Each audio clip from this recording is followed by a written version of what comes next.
Et yo les gars, j'espère que vous allez bien. Vidéo un petit peu plus chill que d'habitude. On va parler aujourd'hui des futurs nouveaux persos sur le jeu Persona, qui en soi sont quasiment sûrs, on va dire à 90-95% vraiment, à moins qu'il y ait des changements d'un coup, mais même in-game, c'est quasiment officiel. Surtout que ce que je m'apprête à vous dire est quasiment ce qui s'est passé sur la version coréenne ou chinoise, je sais jamais. Mais en gros, comment on peut savoir quels persos vont sortir prochainement ?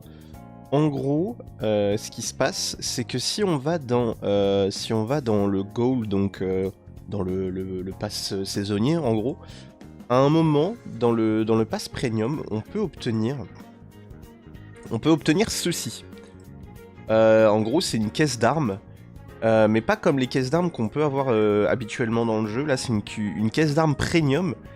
Et en gros, qu'est-ce qu'il y a dedans ? Il y a 3 armes qu'on peut prendre, mais on n'a pas encore les personnages pour ces armes. Donc on a une Mystery Weapon kit avec un nom MA, on en a un avec BU et on en a un avec FO. Bon, le plus évident, c'est celui avec FO, c'est un katana, évidemment, c'est pour Fox, personnage de Persona 5 original, donc pour la plupart on le connaît. Par contre, les deux autres, c'est un petit peu plus mystérieux, on sait pas qui c'est. Mais évidemment, si on va regarder sur des sites qui répertorient les personnages, on peut très vite comprendre de qui on parle. Donc, en gros, pour le MA, on parle tout simplement de Minami, qui a pour nom de code Marianne. Donc évidemment, le MA pour Marianne. Je parlerai de ce que font les personnages juste après, là je vais juste vous dire qui sont les personnages.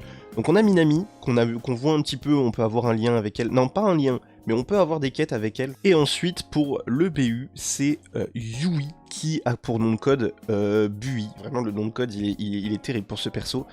Yui qui, en plus, là pour le coup, on peut avoir un lien avec elle. Si je retourne sur le jeu et que je vais dans la synergie, Yui est déjà présente in-game. Est-ce que ça voudrait dire que c'est vraiment le tout prochain personnage à arriver ?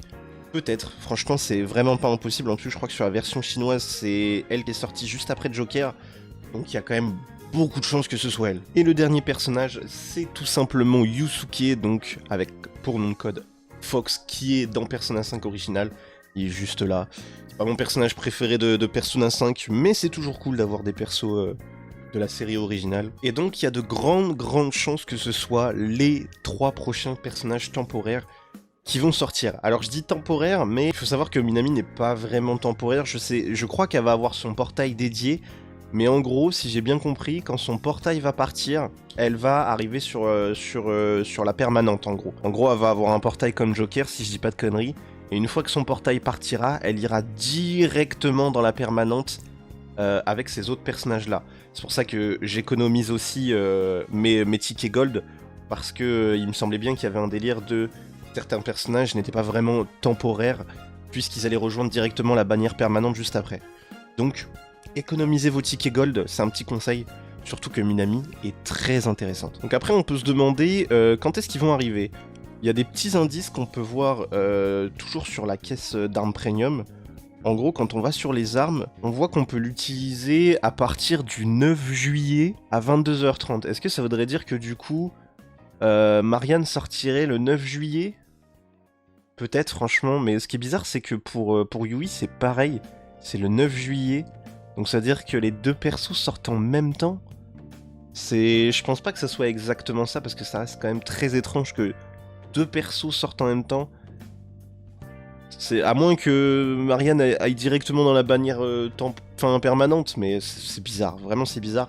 Alors que pour Fox c'est beaucoup plus long, on est au 23 juillet. Ça fait quand même que 2 semaines d'écart, je crois. Ouais, c'est ça fait que 2 semaines d'écart entre les persos, donc je pense pas que ça soit la date de sortie, parce que c'est quand même très bizarre qu'il y ait 2 semaines entre 2 persos d'un coup, et 2 semaines on a encore un nouveau perso. Donc je pense pas que ça soit les réelles dates, mais dans tous les cas, on devrait avoir soit Marianne, soit Yui, qui sort très prochainement, je pense. Que Fox a vraiment l'air d'être celui qui sort en dernier parmi les 3 persos. Donc maintenant, on peut parler de qu'est-ce que font les persos, parce que ok, voilà, on sait c'est qui les persos, mais qu'est-ce qu'ils font ? Est-ce que c'est vraiment intéressant d'invoquer pour eux ? On va commencer par Minami, qui sera peut-être parmi les 3 le personnage qui va le mieux vieillir, qui va être le plus intéressant, et pourtant, c'est le seul perso des 3 qui est pas limité et qui va finir dans la permanente. C'est quand même très cool. Alors, c'est un personnage bénédiction, donc c'est plutôt cool. Je crois qu'on n'a pas encore de personnage bénédiction, il me semble. En tout cas, 5 étoiles, c'est sûr. Et ça va être une healeuse, donc comme Morgana, comme Lufel. ça va être très très fort du coup. Avoir un healer comme ça, 5 étoiles, ça reste extrêmement cool. Donc qu'est-ce qu'elle fait? Je me suis pas renseigné plus que ça, donc je vais un peu découvrir avec vous honnêtement. Vraiment c'est une full healeuse, hein. Fait pas d'autre chose. Elle enlève les malus et elle heal. Vraiment, elle est là que pour ça, mais elle a l'air de le faire extrêmement bien. Elle augmente aussi les HP max. Oh, première habilité, c'est cool. Elle augmente les dégâts que font les mecs, les alliés qu'on a heal. C'est plutôt cool. Franchement, c'est plutôt sympa, hein. Ça promet de faire un très bon perso pour Minami. Donc après, est-ce qu'il faut absolument la focus sur son portail, sachant que juste après, elle va être sur la perma? Franchement, c'est à vous de voir. Si vous avez absolument besoin d'un gros healer, allez-y. Mais dites-vous que derrière, vous pourrez la voir sur un malentendu sur la bannière permanente. Parce qu'elle va y être, quoi. Donc, soit vous essayez de la dropper, mais du coup, vous allez perdre pas mal de gemmes pour les prochains persos. Il y a Fox, il y a Yui qui va arriver. Surtout que derrière aussi, il peut y avoir Queen. Il peut y avoir d'autres persos qui sont complètement ouf derrière. Et elle, c'est pas perdu, quoi. Si vous l'avez pas, c'est pas grave. Derrière, il y a la permanente et vous finirez bien par l'avoir à un moment ou à un autre. Donc, ça, dans tous les cas, c'est pas une mauvaise idée d'invoquer dessus, mais vous pouvez perdre pas mal de gemmes alors que vous pourrez l'avoir derrière si vous avez un peu de chance, quoi. Donc, dans tous les cas, c'est pas une mauvaise idée. Vous faites ce que vous voulez, hein. Ça reste un jeu. Si vraiment vous voulez le personnage, allez-y, invoquez, hein. Vraiment, faites-vous kiffer, ça reste un jeu à la base, hein. Ensuite, Yui. Alors, Yui, je sais pas du tout ce qu'elle fait. Ça a l'air d'être une DPS, donc attention avec les DPS, hein, c'est les personnages qui se font le power creep le plus vite. Donc en gros, elle peut vieillir très très vite. Et je crois que c'est le cas, hein, parce que juste derrière, il y a aussi d'autres gros DPS qui arrivent. Elle peut très très très vite devenir obsolète. Donc faites gaffe avec le perso si vous l'aimez bien. Moi c'est un peu osef, donc peut-être j'irai la chercher et c'est tout. J'en ferai peut-être pas grand chose à voir.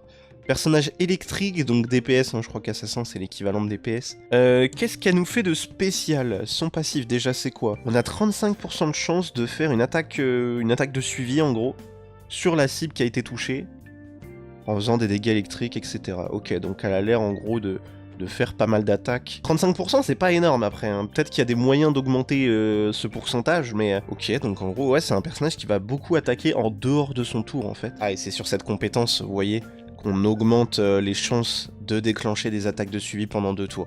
Bon, après 10%, on passe à 45%. Ouais, c'est pas mal, mais c'est peut-être pas si énorme que ça. À voir en in-game si vraiment c'est... Ça proc souvent. Mais en tout cas, ouais, en gros, c'est un personnage qui va beaucoup attaquer en dehors de son tour. Ça peut être intéressant, hein, à voir les dégâts qu'elle fait. Ça, pour le coup, faudra voir in-game. Ah, et en gros, quand tu fais l'ulti... En gros, l'ulti, c'est un boost.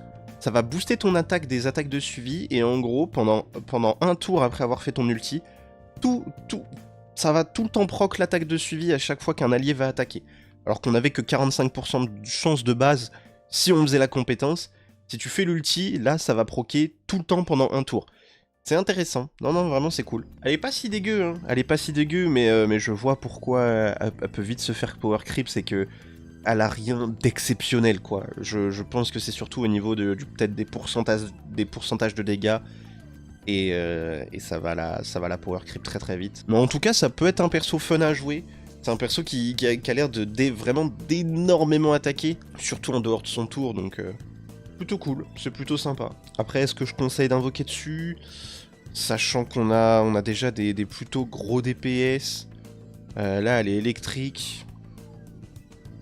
On n'a pas non plus de giga gros DPS électriques, mais est-ce que Motoa suffit pas?